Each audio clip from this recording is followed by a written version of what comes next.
confusing, these superficial realities. And that's what the author of Hebrews is getting to with all of these religious pieces. These were important, but it was a superficial reality. And now a deeper reality is here. We need to hold on to it. We need to understand it. We need to cling to it because there is life, real life. This is the reality we've been waiting for, not a virtual reality or a religious reality. There's something deeper for our souls. So let's think back. In the first chapters, 1 and 2 of Hebrews, he was talking about angels and all the messages that they've brought to God's people through time. And their motivations were pure, right? They were fulfilling their duty. I always think of angels as kind of these huge robots, like Transformers. They aren't like bending down and say, "Oh, are you okay? That looked like that hurt." They said, "Do not fear. This is the word of the Lord. Now do it." Right? Like a transformer. Duty, and they're interested in obedience. This is what God says. Do it and live. Don't do it and die. It's pretty simple. Message complete. I'm going back now. The messengers that we listen to, marketers have taken over the world, right?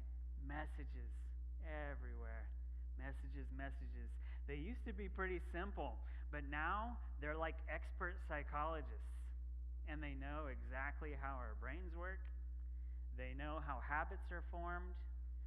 They know addictive patterns. They know us, and it's scary because they make us laugh, they make us cry, they manipulate our emotions and our thoughts, and they're trying to get us to use products and services, and that's not bad.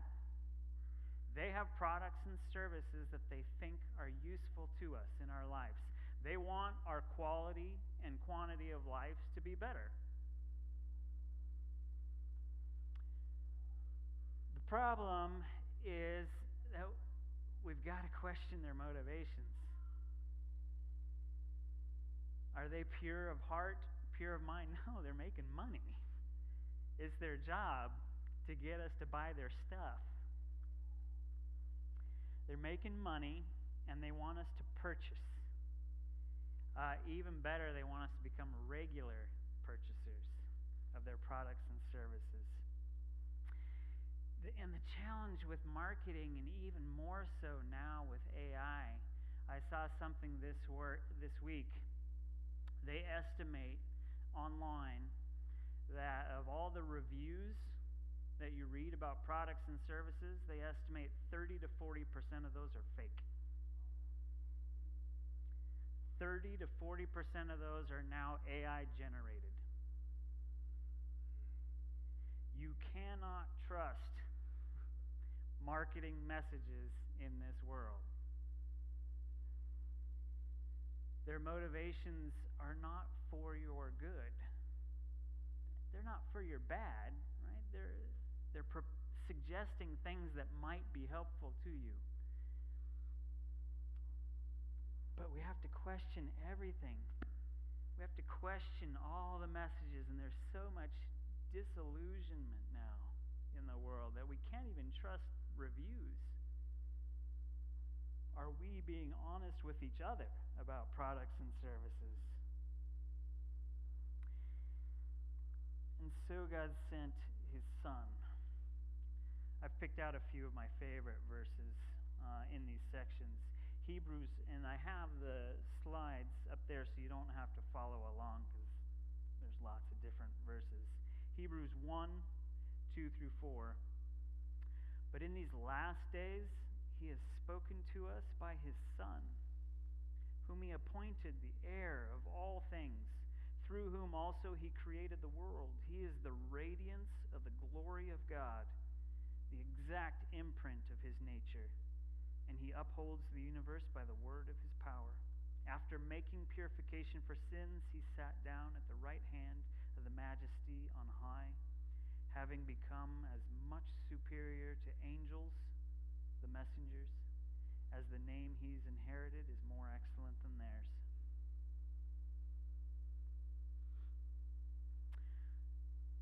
So when a new messenger has come, Son of the Most High, what's his message and can we trust it? We have lots and lots of messages. All right, let's throw up the marketers up here.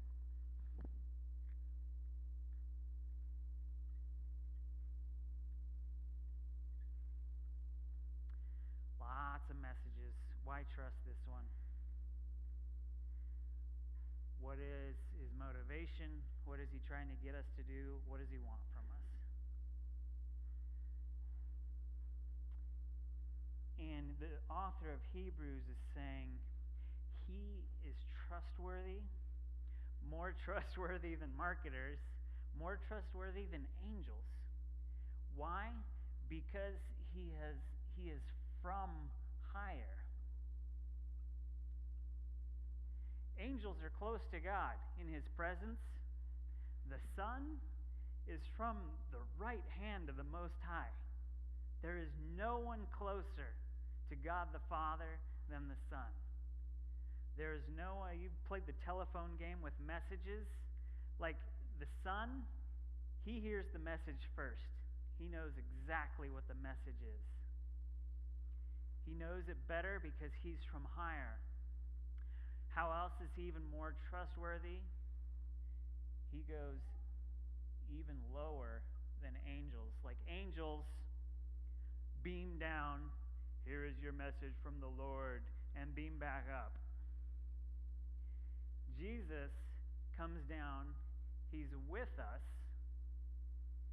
and then he dies for us. He suffers.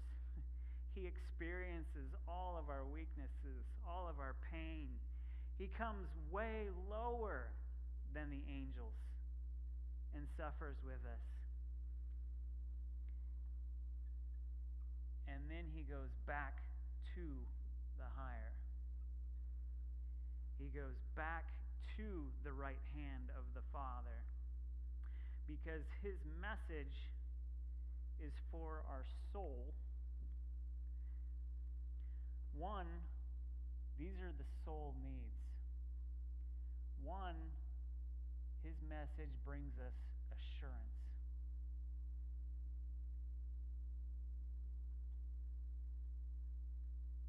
Assurance. We can believe his message. We can believe his motives because he comes from higher and he comes to us. And he proves his message. He earns the right to speak. And his message to us is glory. I have glory from my Father, and I'm going to prepare a place for you. I will share my glory with you. What message has ever promised your soul glory? Glory, this is what you were intended for. This is so much deeper, so much better than any message the world has ever given us. It's what our soul longs for, that no other messenger could ever reach.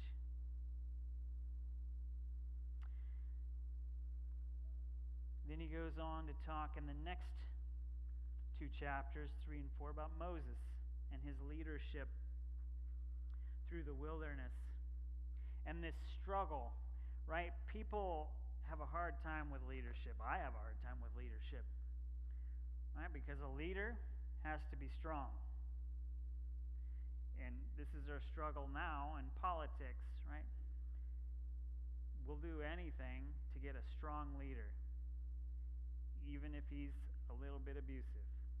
A strong leader is better than a weak leader. You want a king? You'll get a king. And this was their struggle through the wilderness. Moses strong, but is he too strong? Because if he's too strong, then the people start grumbling. Well, he doesn't do this for us, and he doesn't do that for us. And this struggle with rebellion. Moses had a holy calling, and he was trying to move people towards a promise. Right? Every leader has a vision. He was trying to gather his people and move them towards the vision that God had given him. Promises for a land, for a people, for security. And sometimes he was too weak, and sometimes he was too strong, and the people were constantly rebelling against his leadership. We experience a lot of that same struggle in the world of technology because we live in the structures, in the houses of Musk and Bezos, Jobs and Gates. How many of you live and work on a computer? Do any of you not?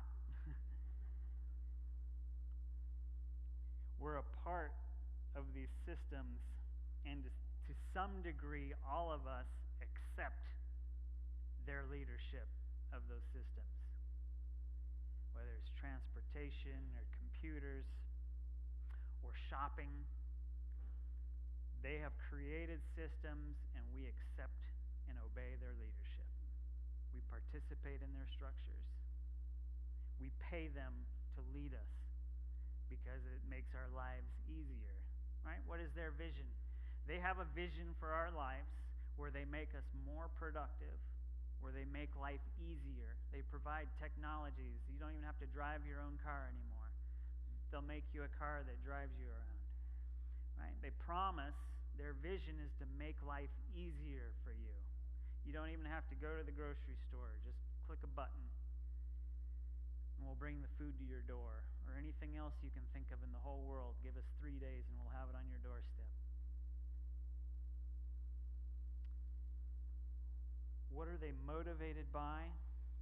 Money. Money. Jobs was the poor boy of the group.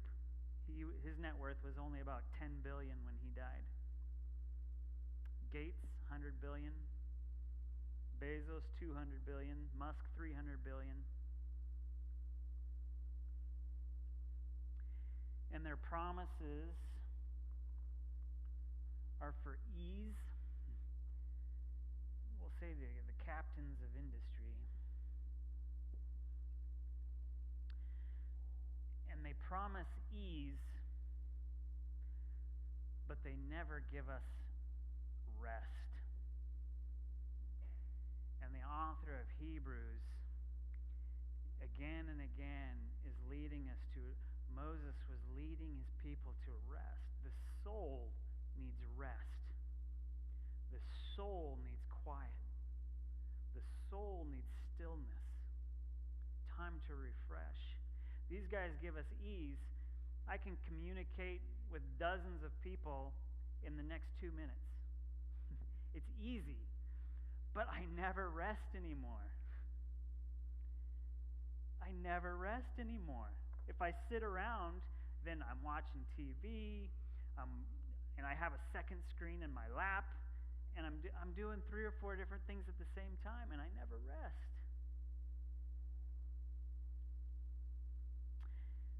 The author of Hebrews says, now there is a builder. The builder has come, who's even greater than Moses. This is 3, verse 6. Christ is faithful over God's house as a son, and we are his house if indeed we hold fast our confidence and our boasting and our hope. The builder knows the house. He designed it. He designed it for the people who are going to live in it. He knows what the people in the house need. He designed the house to meet their needs, not their wants. He didn't design the house to meet their wants. He designs the house to meet their needs. knows them, and he rules over the house not as a profiteer, but as a son. This is my Father's house, and I take care of it. This is my Father's family. I lead it. He is faithful. Faithful. Faithful to his Father who owns the house, and faithful to the people who live in his house.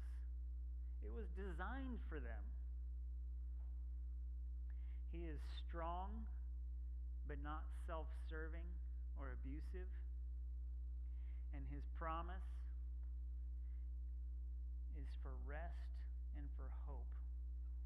This is what the soul needs. The soul doesn't need a car that drives for it. The soul needs rest.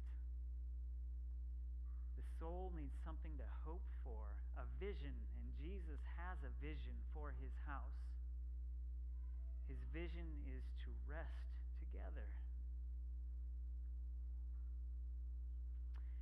And then the author of Hebrews moves on to priests. Priests who represent the people. Priests and their job of mediation, right? Their job is to represent the people to God. So they need to know the people, understand what they're struggling with, their sins, they receive their payments, and they make their offerings to God on their behalf. Right? It's mediation. And they have to do this often. Right? How often do you make mistakes? How often do you sin? So there's good job security in the priesthood. People are always making mistakes. They're always sinning. So this job of mediation just goes on and on and on and on. In fact, it goes on all the time, so that even the priests have to change out. They get tired, they get old, they die. You need a new priest to fill in and mediate, and another priest to fill in and mediate, and another priest. And they're like, oh, what was your problem again? And it's constantly mediating on your behalf to God. When it comes to technology, the thing I think who or what knows us the best? Algorithms. Algorithms know you better than you do. They track your movements. They scan your photos. They listen to your conversations. And they time everything that holds your attention. That hold his attention for 2 seconds or 3 seconds. Next time, can I get it to hold it for 3.5 seconds? 4 seconds. They have all of the data on your behavior, and they know you better than you do. The problem with the algorithms is even though they know you so well, there's nobody on the other side. Right? They're not trying to reconcile or help you build a relationship with anybody. What they're trying to do is they're trying to help you serve you. Right? They serve your appetites. Algorithms serve your appetites. And their goal, their objective, is for your appetites to control your behavior. Right? They want you to get more and more and more of what you want. That's their job. They know you. We need something way more than that. Jesus, the high priest, in 4:15 and 16. For we do not have a high priest who's unable to sympathize with our weaknesses, but one who in every respect has been tempted just as we are, yet without sin. Let us then with confidence draw near to the throne of grace, that we may receive mercy and find grace to help in time of need. We have a high priest who knows us. He knows us even better than the algorithms know us. He knows our deepest, darkest secrets. He knows our habits, our addictions. He knows our weaknesses, our sins. He was tempted in all those things too. But he remained holy. But he knows us in a way that his grace shines through. He knows us, and even though he did not give in to his appetites, he knows how hard it is for us.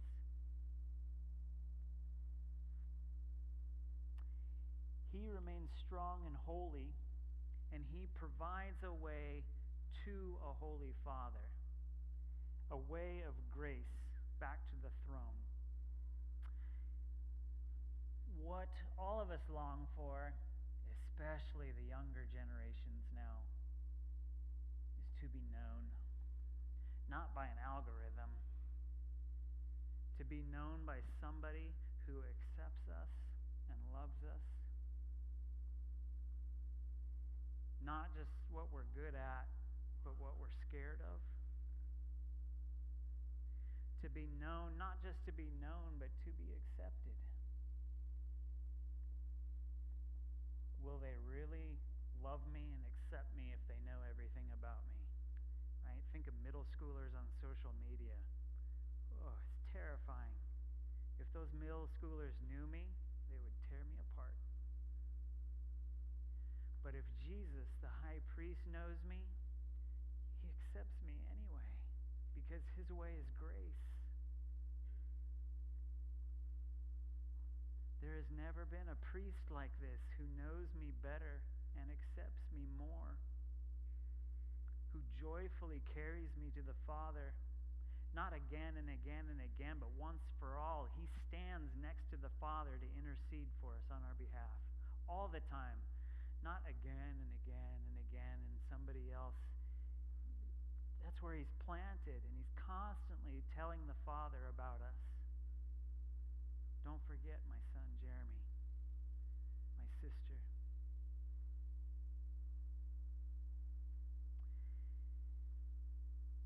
And then he goes on to talk about other parts of the temple.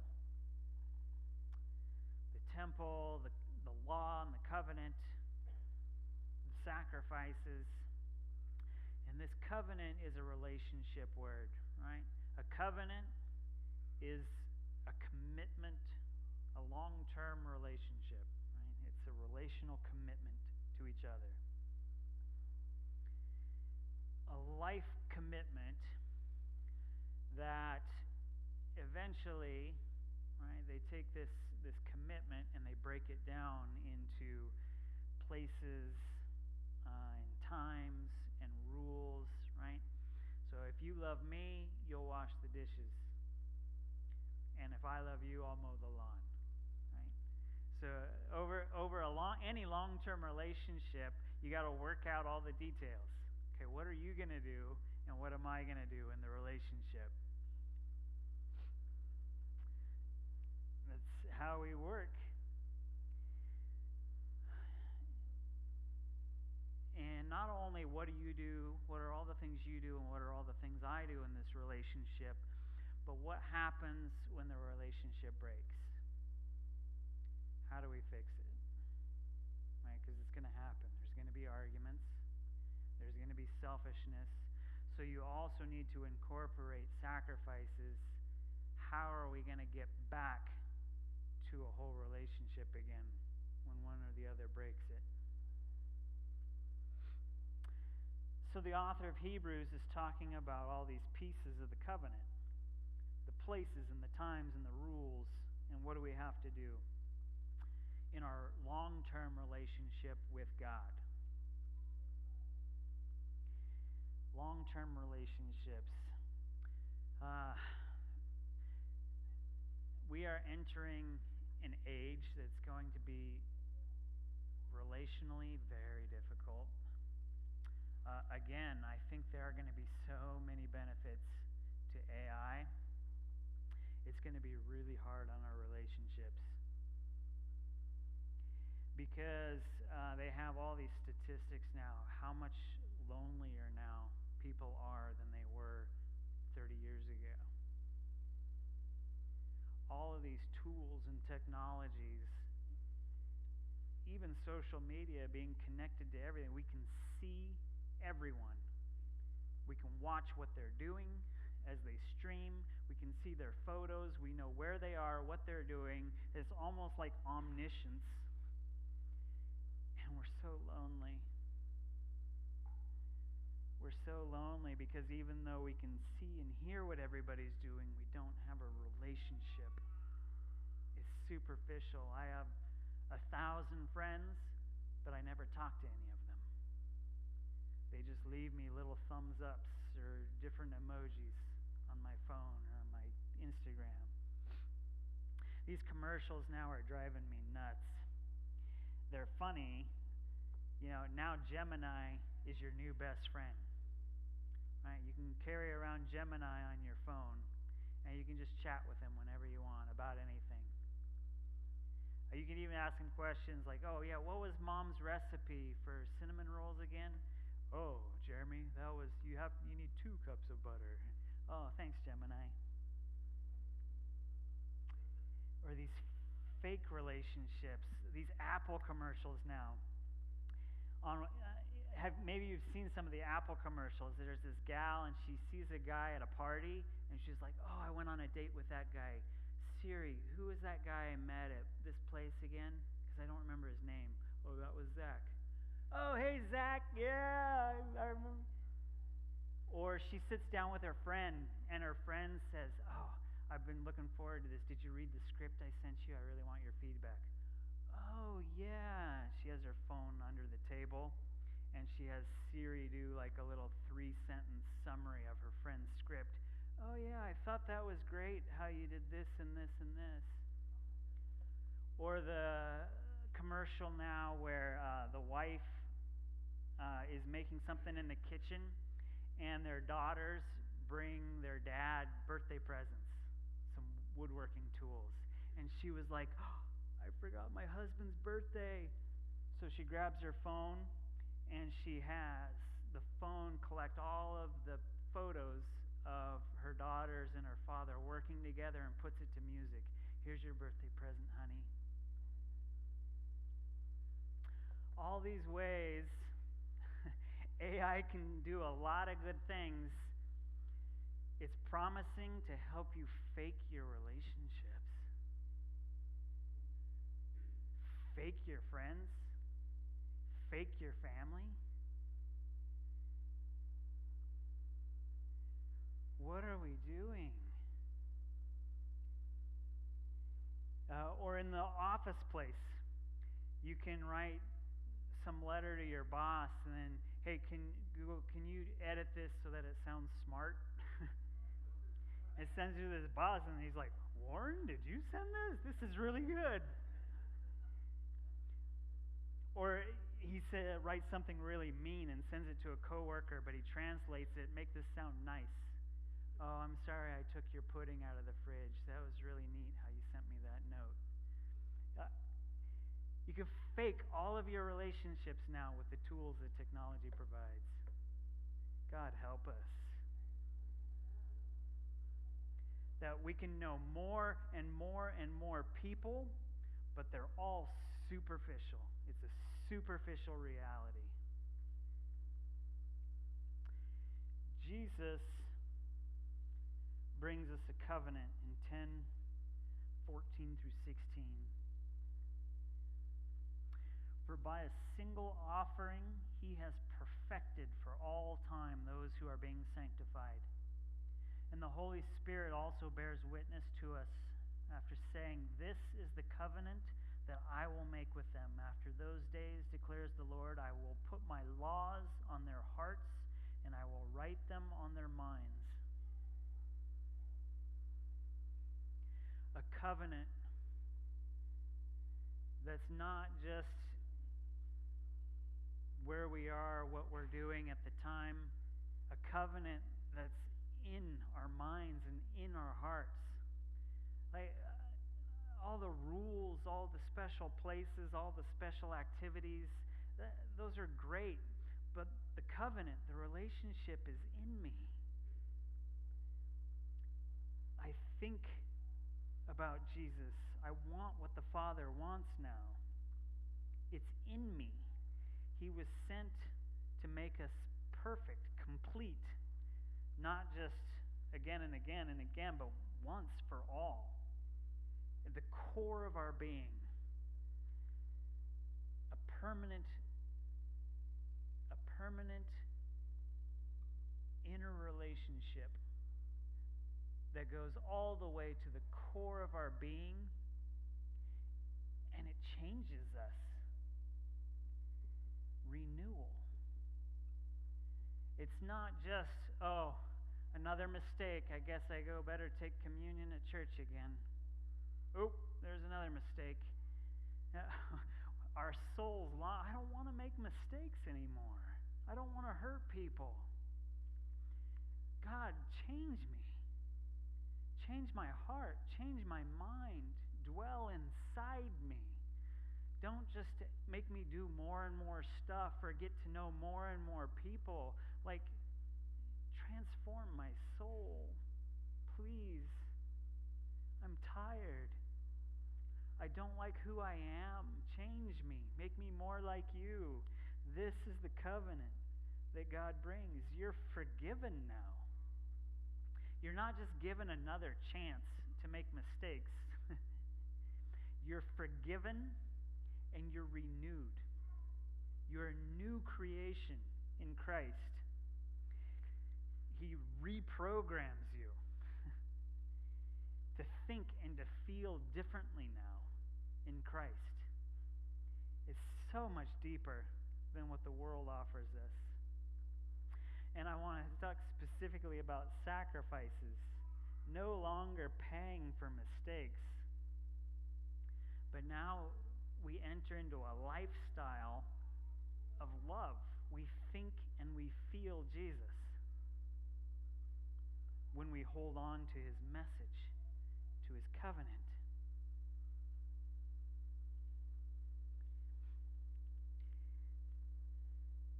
And this new lifestyle of sacrifice, because he calls us to follow him, to carry his cross, to endure. Endure is an important word in Hebrews, but we endure it with joy. Joy is what the soul needs. This is the realm of pleasure, right? The realm of the physical, the emotional. This is the realm of the soul. And Jesus knows how to bring us to places of joy, where it doesn't matter if things are easy. Even in your suffering, you can experience joy in your soul. Joy that leads to worship. It bothers me when in our world that's not very religious anymore, and atheists tend to still go back and use a lot of Karl Marx, when they call religion the opiate of the people, the opium. It's medicine that numbs you to pain temporarily, right? And I agree with them when they are speaking about religion, because the things of religion were temporary coverings. They were band-aids to numb you to the pain of the world and to bring you to hope for the promises that God is bringing us. And the world offers the same thing. Things that numb you to painful relationships and difficulties in the world. They're temporary and they're superficial. These are the realms of the coverings, and they're opiates. But when they talk about Jesus, Jesus isn't interested in opiates. He's not interested in temporary escapes from pain. It's true, we are waiting for something better that is to come. That's true. And the author of Hebrews is very clear on that.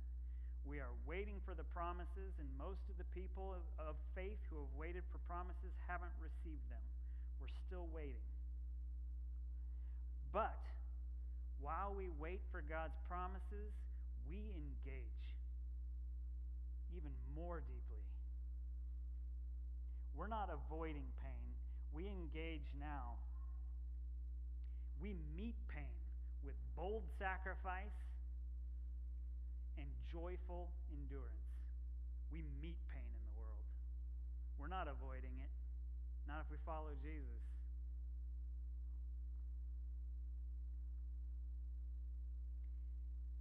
We are more real with Jesus than without him. We're more real with Jesus than in any other system that the world has ever known. Jesus is the Son who created the world with God. He knows how we're designed. He knows what will fulfill our souls. And you can take any theological or technological endeavor and compare it to Jesus, and Jesus will always be better because he knows us. And he knows how to bring what our soul needs. I want to invite the worship team back up as we get ready for communion. But I just wanted you to see with the book of Hebrews and with the gospel, we start where people are at. Right? We start where people are at. If people are religious, like with Buddhists, I started with Buddhism in Mongolia. With Muslims, I started with Islam. Right? With religious people, we start with religion. With non-religious people, we start with the things that they follow, the things that they believe, the relationships that they have. That's where we start with the gospel, whether it's religious or atheist. But we're not afraid to go deeper and to compare whatever they have to Jesus, because Jesus will always provide better answers for the soul. Always. We're not afraid of the world. There's so many good things in the world. There's so many good things in religion and in technology. But Jesus is better. That's who the author of Hebrews has shown us all year long. Jesus is better. He has what your soul needs. Let's celebrate him together. We're going to do 2 songs. Come and get the bread and the cup, and let's celebrate our Jesus who knows us and who gives us what we need.